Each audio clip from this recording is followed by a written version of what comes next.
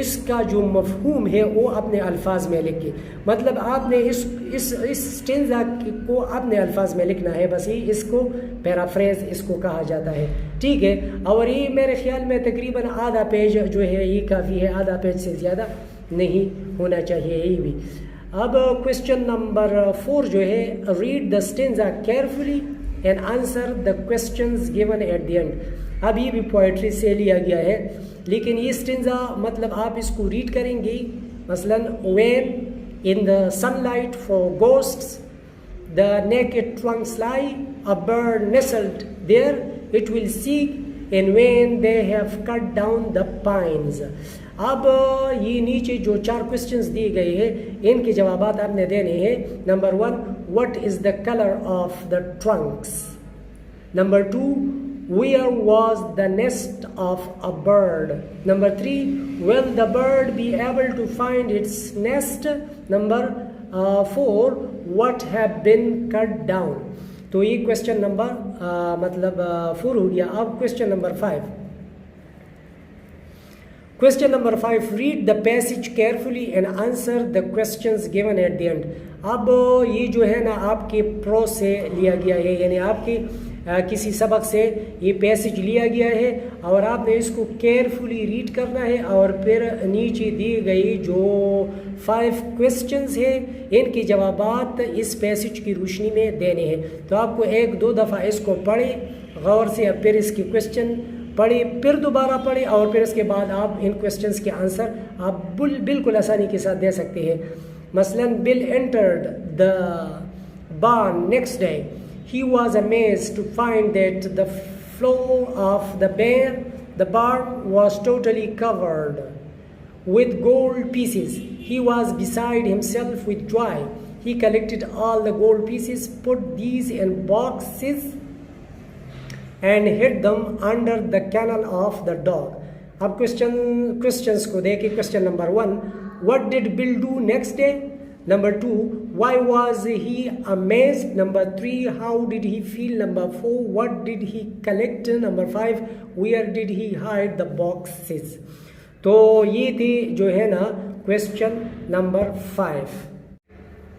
تو آپ دیکھیں question number 6 کو, اور یہ جو ہے question number 6 جو ہے یہ کلاس 9th میں اس قسم کی question نہیں ہوتا, یہ کلاس 10th میں صرف آیا ہے, تو اس لیے اس میں کوشچن بھی 9 ہے.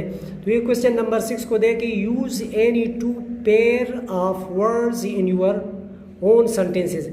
آپ نے دیکھی نا یہ جو ہے نا use any 2 pair of words. اب دیکھیں یہ ایک پیئر آف سول یہ ایک پیئر آف ورڈ ہو گیا. سیل یہ دوسرا پیئر آف ورڈ ہو گیا. ایڈوائس یہ تیسرا پیئر آف ورڈ ہو گیا. بیل یہ چوتھا پیئر آف ورڈ ہو گیا. یعنی یہ 4 پیئر آف ورڈ ہے اور ان 4 پیئر آف ورڈ میں آپ نے 2 یوز کرنا ہے اور ہر ایک میں 2 ورڈ ہے. یعنی ایک پیئر آف ورڈ میں 2 ورڈ ہے, تو آپ نے 2 ورڈ اپنے سینٹینسز میں یوز کرنا ہے اور بہت آسان ہے. آپ جو ہے نا پہلا یہ کوشچن نمبر 6 لکھیں گے, پھر اس کے بعد جو ہے نا آپ جو ہے نا 1 لکھیں گے اور پھر اس کے بعد آپ یہ جو ورڈ ہے یہ لکھیں گے اوپر سول, اور پھر اس کو جملے میں استعمال کرنا ہے. تو یہ بہت آسان ہے اور بالکل شارٹ جملے میں آپ اس کو استعمال کر سکتے ہیں. مثلا سول جو ہے نا تلوے کو کہتے ہیں, جو پاؤں کے تلے ہو یا آپ کے شو کے تلے ہو, جرابے کا جو بھی ہو, تو آپ آسانی کے ساتھ کہہ سکتے ہیں کہ the sole of my shoe is very hard. The sole of my shoe is very hard. SOLE civil, اور SOUL سول یہ روح کو کہا جاتا ہے. Everybody has a soul. Everybody has a soul یعنی ہر جسم میں ایک روح ہوتا ہے. ٹھیک ہے. نمبر 2 کو دیکھیں. سیل, تو آپ آسانی کے ساتھ وہ سیل فون بھی کہہ سکتے ہیں کہ I lost my cell phone. CELL, اور اس ELL سیل, تو آپ اس طرح کہہ سکتے ہیں کہ I want to sell my car. ٹھیک ہے. نمبر 3 ایڈوائز, تو ایڈوائز یہ بطور ورب آپ استعمال کریں, ایڈوائز یہ بطور ناؤن آپ استعمال کریں. I advised my younger brother to send me a message. اور یہ دوسرا جو ہے ایڈوائس، تو آپ اس طرح کہہ سکتے ہیں کہ my father gave me a piece of advice. اور یہ جو 4 نمبر ہے بیل، BAIL، بیل ضمانت کو کہتے ہیں. BALE بیل گانٹ نہیں ہوتا ہے، گٹا، اس کو کہتے ہیں. تو آپ اس طرح کہہ سکتے ہیں I am on bail, BAIL، I am on bail, میں ضمانت پر ہوں، ٹھیک ہے. BALE. اور یہ جو دوسرا ہے تو آپ کہہ سکتے ہیں دا بیل از ویری ہیوی، بہت آسان ہے. اب اس کا جو دوسرا حصہ ہے use any 3 phrases in your own sentences. اب یہ phrases ہے، اور phrase ہر اس مطلب کہ اسٹرکچر کو کہا جاتا ہے جو کہ ایک ورڈ سے زیادہ ہو تو اس کو phrase کہا جاتا ہے. مثلا belong یہ ایک ورڈ ہے، اس کے ساتھ اگر ہم to لگائے تو یہ phrase ہو گیا. تو یہ 2 ورڈ کا ہوتا ہے، اکثر 3 ورڈ کی بھی ہو سکتا ہے، زیادہ بھی ہو سکتا ہے، لیکن ادھر جو ہے 2 ورڈ کا فریز ہے، اور یہ فریز آپ نے اپنے جملے میں استعمال کرنا ہے. تو پہلا ہے belong to، تو آپ کہہ سکتے ہیں I belong to a noble family. I belong to a noble family. Number 2 look after، اس کا مطلب ہے پرورش کرنا، look after. تو آپ کہہ سکتے ہیں کہ proper look after of a child is very important. Number 3 set out، اس کا مطلب ہے روانہ ہونا، set out. تو آپ اس کو اس طرح جملے میں استعمال کر سکتے ہیں we set out towards the town. We set out towards the town. اور took off، اس کا فرسٹ فارم ہے ٹیک آف. اس کا مطلب ہے یعنی جب پرواز بھی برنا، یعنی جب جہاز اڑتا ہے تو ٹیکنگ آف کرتا ہے، اور جب زمین پہ اترتا ہے تو لینڈنگ کرتا ہے. اس کے لیے بھی ٹک آف استعمال کیا جا سکتا ہے، لیکن اگر آپ کسی چیز کو اتارتے ہیں تو اس کے لیے بھی استعمال کر سکتے ہیں ہم ٹک آف، یعنی ٹیک آف. تو ہم اگر اپنا کوٹ اتارتے ہیں تو میں کہوں گا آئی ٹک مائی کوٹ of, I tick my quote of, میں نے اپنا کوٹ اتارا. تو اس طرح آپ جو ہے نا ان پیئر آف ورڈس اور فریزز کو جملوں میں استعمال کر سکتے ہیں. اچھا، تو اب ہم آتے ہیں سیکشن سی کی طرف، اور کویسچن نمبر 7 ہے رائٹ این ایسے of 200 words on any one of the following topics. آپ کو 3 ٹاپکس دیے گئے ہیں. Number 1 gardening as a profession. Number 2 what are the qualities of your best friend. Number 3 which historical place would you like to visit and why. اب دیکھیں نا، پہلا جو ہے یعنی گارڈننگ کو بطور پیشہ آپ کس طرح مطلب گارڈننگ کر سکتے ہیں، باغبانی.